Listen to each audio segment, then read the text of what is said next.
మనం ఇచ్చింది ఏంటి? ఎంప్లాయీస్ జీతాలు, వృద్ధాప్య పెన్షన్లు. ఇంతకు తప్ప నుంచి వేరే ఏమైనా చేసావా? ఏమి చేయలేదు. ఏమేమి చెప్పావు?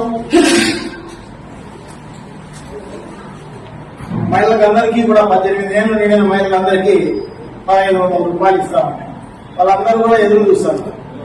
ఇంకా ఇది అని చెప్పేసి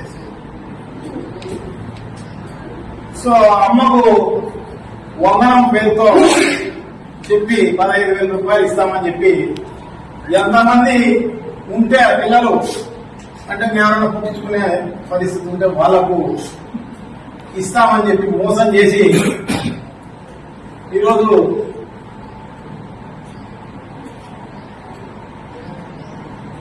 మందు ఇస్తాను 100కు వాళ్ళ నాన్నకు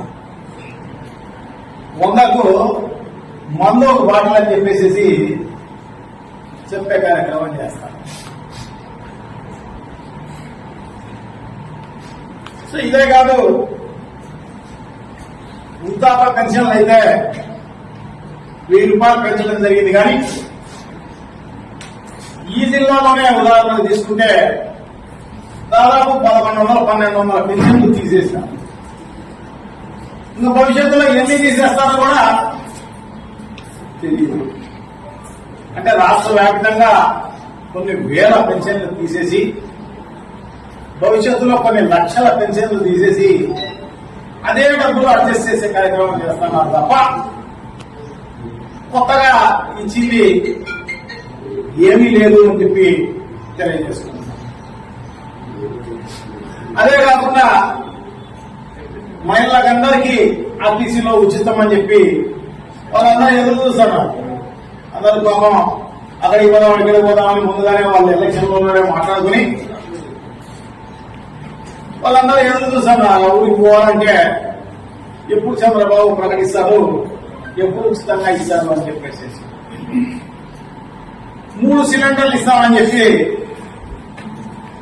అది రేపు దీపావళికి ఇస్తామని చెప్పి చెప్తున్నారు. అది ఎంతమంది ఇస్తారో తెలిసేది తెలుస్తుంది అన్నమాట. సో అదే కాకుండా రైతు నిధి పేరుతో 20,000 రూపాయలు ఇస్తామని చెప్పి ఖరీఫ్ కూడా ముగుస్తోంది.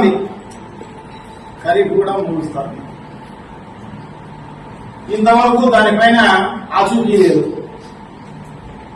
దానికి ఏదో కమిటీలు వేసేస్తాం, ఇంకొకటి వేస్తాం అని చెప్తే పరిస్థితి ఉంది తప్ప చేసిన పరిస్థితి అంతకన్నా లేదు. చాలా దారుణం.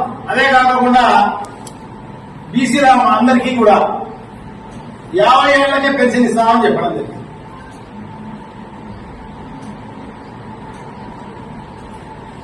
ఎప్పుడు ఇస్తారు అని చెప్పేసి